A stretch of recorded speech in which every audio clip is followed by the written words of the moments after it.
Hello everyone, welcome to Eklavya study point. और आज की इस वीडियो में हम सभी क्लास 12th ज्योग्राफी से जो आपका चैप्टर है the world population distribution density and growth, ये हम करने वाले हैं। इसकी इजी समरी आपको बताऊंगा और पीडीएफ नोट्स भी आपको प्रोवाइड करवाए जाएंगे। 2023-24 बैच है अगर आपका, तो आपके लिए वीडियो बहुत ज़्यादा हेल्पफुल रहने वाली है। आपसे छोटी सी रिक्वेस्ट है कि आप मुझे इंस्टाग्राम पे प्लीज़ फॉलो कर लें। अगर आपकी कोई भी क्वेरी हो तो आप मुझे मैसेज कर सकते हैं। मेरा यूज़र नेम आप सभी के सामने लिखा हुआ है। तो चलिए वीडियो को स्टार्ट करते हैं। आपको पीडीएफ नोट्स हमारे टेलीग्राम ग्रुप पे मिल जाएंगे, जो कि है क्लास 12 ईएसपी न्यू ग्रुप। ठीक है, यहाँ पे आपको पीडीएफ नोट्स प्रोवाइड करवा दिए जाते हैं। और अगर आपको हमारी वेबसाइट विजिट करनी है तो www.eklavyastudypoint.com का विजिट करें। यहाँ पे भी आपको नोट्स वगैरह प्रोवाइड करवा दिए जाते हैं। तो चलिए चैप्टर की तरफ आगे बढ़ते हैं।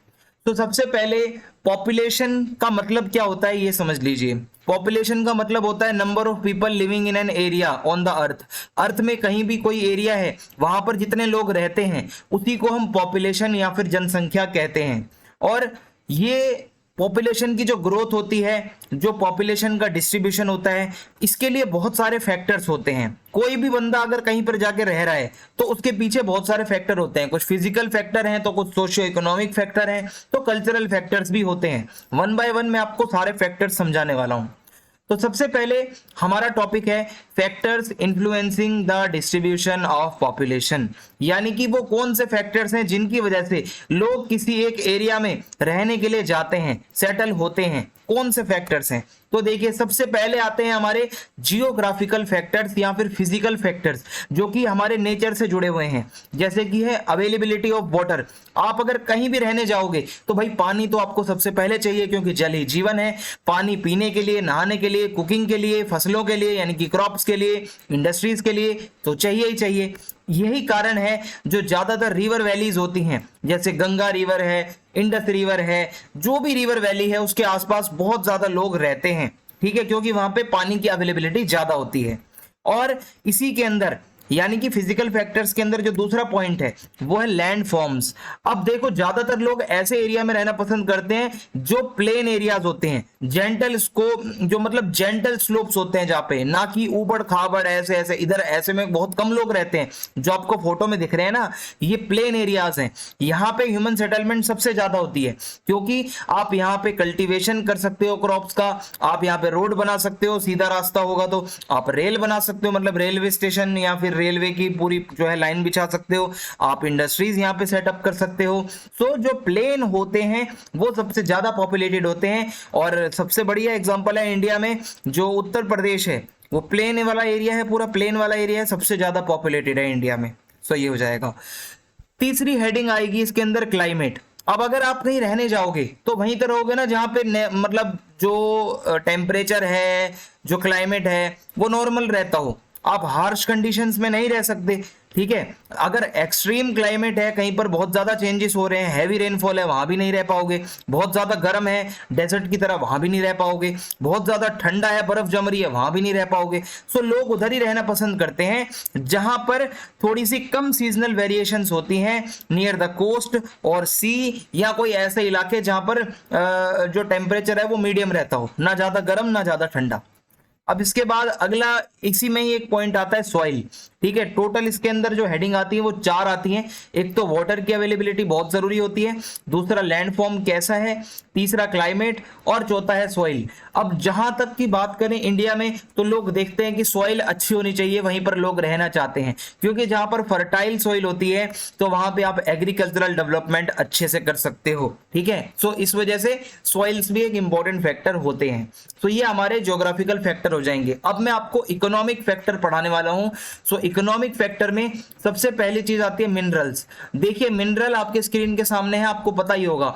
ज्यादातर इंडस्ट्रीज जो होती हैं हमारी वो वहीं पर होती हैं जहां पर मिनरल के डिपॉजिट पाए जाते हैं। तो इसी वजह से जब वहां पे ज्यादा मिनरल्स जहां पर होते हैं तो माइनिंग की एक्टिविटीज भी ज्यादा होती है, और उसकी वजह से लेबर भी चाहिए होती है, वर्कर चाहिए होते हैं, स्किल्ड वर्कर हो या सेमी स्किल्ड हो। तो जब लोगों को एम्प्लॉयमेंट मिलता है तो लोग मिनरल वाले एरियाज में रहना शुरू करते हैं। तो एक तो ये रीजन हो जाएगा। और है अर्बनाइजेशन। देखो भाई, ज्यादातर लोग विलेज को छोड़कर अब अर्बन जो सिटीज या अर्बन एरियाज में जाने लगे हैं, क्योंकि वहां पे उनको बेटर एम्प्लॉयमेंट अपॉर्चुनिटीज मिलती हैं, better educational and medical facilities मिलती हैं, बेटर मीन्स ऑफ ट्रांसपोर्ट मिलता है, कम्युनिकेशन का बढ़िया साधन मिल जाता है। तो इसी वजह से अच्छी एमिनिटीज मिल जाती हैं। सो अर्बनाइजेशन की वजह से भी लोग रहने आते हैं। और यहाँ पे है इंडस्ट्रियलाइजेशन। देखो, इंडस्ट्रीज जो होती हैं उनकी वजह से बहुत ज्यादा जॉब अपॉर्चुनिटीज प्रोवाइड होती हैं। इंडस्ट्रीज में वर्कर चाहिए होते हैं, तो जहां पर इंडस्ट्रीज होती हैं वहां पर ट्रांसपोर्ट ऑपरेटर्स का भी काम चाहिए होता है, फैक्ट्री वर्कर भी चाहिए होते हैं, शॉपकीपर भी आसपास चाहिए होते हैं, बैंक एम्प्लॉइज भी होते हैं, टीचर भी होते हैं आसपास के एरियाज में, डॉक्टर्स भी होते हैं। सो इंडस्ट्रियल एरियाज के आसपास भी बहुत सारे लोग रहते हैं। अब सोशियो कल्चरल फैक्टर्स देख लेते हैं। ठीक है, ये जो मैंने आपको पीछे पढ़ाया ये इकोनॉमिक फैक्टर था, उससे पहले जो मैंने आपको पढ़ाया वो जियोग्राफिकल फैक्टर था।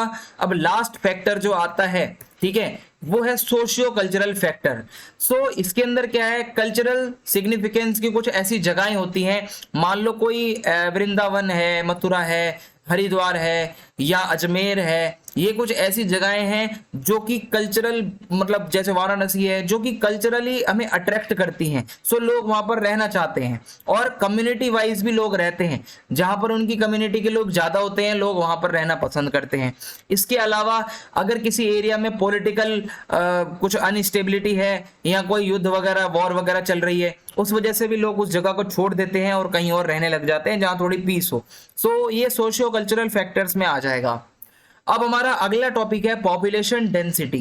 पॉपुलेशन डेंसिटी के अंदर हम ये देखेंगे कि दुनिया के अंदर वो कौन से इलाके हैं जहां पर पॉपुलेशन की डेंसिटी सबसे ज्यादा है, मीडियम है और कम है। ठीक है, डेंसिटी को आप ये समझ लो कि हर एक यूनिट पर कितने लोग रह रहे हैं। ठीक है, वही आपकी पॉपुलेशन डेंसिटी कहलाती है। सबसे पहले हाईली डेंस जो एरियाज हैं हमारे पूरे वर्ल्ड में, जहां पर डेंसिटी बहुत ज्यादा है, जहां 200 से भी ज्यादा लोग रहते हैं पर स्क्वायर किलोमीटर पर, जैसे कि यहां से लेके यहां तक, ये अगर 1 स्क्वायर किलोमीटर है तो यहाँ पर 200 लोग रहते हैं, तो ये बहुत ज्यादा है। सो इसको हम हाईली डेंस एरिया बोल सकते हैं। इसका एग्जांपल है north eastern part of USA, north western part of Europe, south and south east Asia. ठीक है, तो ये एरियाज हाईली डेंस एरियाज हैं। अब मैं आपको मीडियम डेंसिटी वाले एरियाज बता देता हूं, जहां पर स्क्वायर किलोमीटर पर 11 से 50 लोग रहते हैं। ठीक है, ये मीडियम है। ठीक है, इसके अंदर क्या क्या आता है, वेस्टर्न चाइना, सदर्न इंडिया और नॉर्वे, स्वीडन एंड यूरोप, मतलब यूरोप के अंदर ही नॉर्वे और स्वीडन है। सो ये मीडियम डेंसिटी वाले एरियाज हैं। लो डेंसिटी वाले एरियाज वो होते हैं जहां पर स्क्वायर किलोमीटर पर 1 से भी कम लोग रहते हैं। ठीक है, बहुत ही कम हो गया ना ये तो ये होते हैं हमारे नॉर्थ एंड साउथ पोल। यहाँ पे बहुत ही कम लोग रहते हैं या ना के बराबर रहते हैं। हॉट डेजर्ट्स, कोल्ड डेजर्ट्स, यहाँ पे भी मतलब बहुत ही कम लोग रहते हैं। तो ये पॉपुलेशन डेंसिटी से रिलेटेड 3 टॉपिक आते हैं जो मैंने आपको बता दिए हैं। अब हमारा अगला टॉपिक है पॉपुलेशन ग्रोथ या फिर पॉपुलेशन चेंज। पॉपुलेशन ग्रोथ का मतलब सिर्फ बढ़ना नहीं होता। पॉपुलेशन ग्रोथ का मतलब होता है कि किसी स्पेसिफिक पीरियड ऑफ टाइम के बीच में, फॉर एग्जांपल 2011 से लेकर 2021 के बीच में जो पॉपुलेशन में चेंजेस आते हैं, चाहे वो बड़ी हो या फिर घटी हो, यानी कि प्लस हो या माइनस हो, उसी को आप पॉपुलेशन ग्रोथ कहेंगे। जब चेंज आता है तो वही पॉपुलेशन ग्रोथ कहलाता है। अब आगे देखते हैं पॉपुलेशन ग्रोथ या पॉपुलेशन में चेंज क्यों आता है। एक तो बर्थ की वजह से। देखो, अगर जन्म होगा तो भाई पॉपुलेशन मान लो 500 है, तो बच्चों का जन्म हुआ तो पॉपुलेशन में चेंज आएगा, बच्चे आएंगे तो भाई पॉपुलेशन बढ़ जाएगी। सो बर्थ रेट की वजह से भी पॉपुलेशन चेंज होती है। वहीं डेथ रेट की वजह से भी पॉपुलेशन में चेंज आता है। मान लो 500 लोग रहते हैं तो अगर 10 लोग मर गए तो 490 हो जाएंगे, पॉपुलेशन में चेंज आ जाएगा। ठीक है, और यहीं पे अगर डेथ, मतलब मैंने आपको जैसे बताया कि अगर डिक्रीज होती है तो पॉपुलेशन अच्छी रहेगी, भाई बैलेंस रहेगी, बढ़ने लगेगी। अगर वहीं डेथ ज्यादा हो रही है तो पॉपुलेशन जो है वो नेगेटिव में जाएगी, माइनस में जाएगी, यानी कि चेंज आएगा। तो ये बर्थ और डेथ ये तो चलता रहता है, ये तो आपको पता है। तीसरा एक पॉइंट और आता है इसमें जो कि है माइग्रेशन। अब कुछ लोग होते हैं, जैसे मान लो दिल्ली में रह रहे हैं तो वो पढ़ाई के लिए या जॉब अपॉर्चुनिटीज के लिए या सेटल होने के लिए किसी और स्टेट में चले जाते हैं। फॉर एग्जांपल मुंबई चले गए, तो दिल्ली को अगर वो छोड़कर जाएंगे तो दिल्ली की पॉपुलेशन कम हो जाएगी। मुंबई में रहने जाएंगे तो मुंबई की पॉपुलेशन बढ़ जाएगी। ठीक है, है। तो इसी वजह से माइग्रेशन की वजह से भी पॉपुलेशन चेंज आता है। और जो माइग्रेंट्स होते हैं, जो लोग एक जगह को छोड़कर दूसरी जगह पर जाते हैं, ठीक है, जो नई जगहों पर जाते हैं उनको हम इमिग्रेंट्स कहते हैं। और जो किसी प्लेस को छोड़कर जाते हैं वहां पर उनको एमिग्रेंट्स कहा जाता है। जहां पर आते हैं वहां उनको इमिग्रेंट्स कहेंगे, जहां से जाते हैं वहां उनको एमिग्रेंट्स कहेंगे। सो ये माइग्रेशन और डेथ और बर्थ, ये तीन चीजों की वजह से हमारी पॉपुलेशन में चेंजेस आते हैं। अब है कि माइग्रेशन के कुछ कंपोनेंट्स हैं जो मैं आपको बताने वाला हूं। एक वर्ड है यहाँ पे place of origin. Place of origin का मतलब है जहां से वो लोग जाते हैं। मान लो दिल्ली का कोई लड़का है, दिल्ली से वो मुंबई गया, तो उसका ओरिजिन प्लेस दिल्ली है और डेस्टिनेशन मुंबई है। तो ये सिंपल सा यहाँ पे फंडा है कि डेस्टिनेशन जहां पे आप जा रहे हो, ओरिजिन जहां से आप जा रहे हो। इसके बाद आता है माइग्रेशन लोग क्यों करते हैं। आखिर आप दिल्ली छोड़कर मुंबई क्यों जा रहे हो, या दिल्ली छोड़कर कनाडा क्यों जा रहे हो, दिल्ली छोड़कर आप यूके क्यों जा रहे हो। आप एक तो पुश फैक्टर्स की वजह से जाते हो। पुश फैक्टर्स वो फैक्टर्स होते हैं जो आपको मजबूर कर देते हैं किसी जगह को छोड़ने में, जहां पे सर्विस अच्छी नहीं होती। मान लो आप कहीं रह रहे हो ऐसे इलाके में जहां जॉब्स वगैरह है ही नहीं, और इसके अलावा अनएम्प्लॉयमेंट बहुत ज़्यादा है, लिविंग कंडीशंस बहुत ख़राब हैं, क्लाइमेट बहुत बेकार है, नेचुरल डिजास्टर्स आते रहते हैं, बीमारियां फैली हुई हैं, पानी की शॉर्टेज है, खाने की शॉर्टेज है, वॉर होती रहती है, ट्रांसपोर्ट अच्छा नहीं है। सो आप उस जगह को छोड़ दोगे, कहीं और रहने चले जाओगे। ये कहलाते हैं पुश फैक्टर्स। अब इसी के अपोजिट एक आते हैं पुल फैक्टर्स। पुल फैक्टर वो चीजें जो आपको अट्रैक्ट करती हैं किसी जगह पर जाने के लिए। मान लो आप इंडिया में बैठे हो, आपको यूएसए जाने का मन कर रहा है, वहां पे सर्विसेज अच्छी हैं, वहां पे जॉब अपॉर्चुनिटीज अच्छी हैं, वहां पे एंटरटेनमेंट की अच्छी फैसिलिटीज हैं, वहां पे स्टेबिलिटी है, शांति है, अच्छे ट्रांसपोर्ट का सिस्टम है, कम्युनिकेशन अच्छा है, एजुकेशनल सर्विस बहुत अच्छी है, वहां की मेडिकल सर्विस बहुत अच्छी है। अगर कोई चीज अच्छी है जो आपको अट्रैक्ट कर रही है, वो पुल फैक्टर्स में आती है। अब इसके बाद अगला टॉपिक है हमारा माल्थस थॉमस, ठीक है। इनकी एक थ्योरी है, इन्होंने एक लाइन कही थी 1798 में कि that the number of people would increase faster than the supply of food. ये कहते हैं कि आने वाले टाइम में लोगों की संख्या बढ़ जाएगी, खाने की शॉर्टेज हो जाएगी, यानी कि खाना उतना नहीं होगा, खाना नहीं बचेगा, पर लोग ज्यादा हो जाएंगे। ये इन्होंने अपनी थ्योरी में कहा था। तो सिंपल है काफी। अब चलते हैं अपने अगले टॉपिक पर, जो कि है डेमोग्राफिक ट्रांजिशन थ्योरी। बहुत ही इजी है इसको समझना। देखो इसमें होता क्या है, तीन स्टेज बता रखी हैं। पहली स्टेज वो होती है जहां पर देश बिल्कुल भी मतलब डेवलप नहीं होता, तो आप सोच ही लो जो देश डेवलप नहीं है तो वहां क्या होगा। दूसरी इसकी जो स्टेज आती है उसमें देश जो होता है वो अंडर डेवलपमेंट होता है, डेवलपमेंट कर रहा होता है, अपना सुधार इंप्रूवमेंट कर रहा होता है अपने हेल्थ सर्विसेज में, एजुकेशन में, टेक्नोलॉजी में। तीसरी और लास्ट स्टेज में वो कंट्रीज आती हैं जो कि डेवलप्ड हैं, जैसे America, Canada, Norway and Europe की कंट्रीज। सो तीन स्टेजों में हम पढ़ेंगे। आप इसको ऐसे भी समझ सकते हो कि एक तो होता है कि बिल्कुल भी जो अनडेवलप्ड कंट्रीज हैं, दूसरे में आता है कि जो अभी डेवलपिंग कंट्रीज हैं, तीसरे में आता है जो डेवलप्ड कंट्रीज हैं। इसको ऐसे भी आप समझ सकते हो। सो इससे क्या पता चलता है किसी भी एरिया की पॉपुलेशन कैसी है और आगे कैसी हो सकती है, वो पता चलता है। सो आइए मैं आपको स्टेज 1 समझाता हूं कि स्टेज 1 में क्या होता है। तो इसमें अनडेवलप्ड कंट्रीज आती हैं, और आज से 200 साल पहले मोस्टली जो देश हैं वो इसी स्टेज में आते थे। इसमें होता क्या है, फर्टिलिटी बहुत ज्यादा होती है, क्योंकि लोग पढ़े लिखे कम होते हैं तो जन्म ज्यादा होता है बच्चों का। कोई भी ऐसा पॉपुलेशन कंट्रोल का मेजर नहीं यूज किया जाता।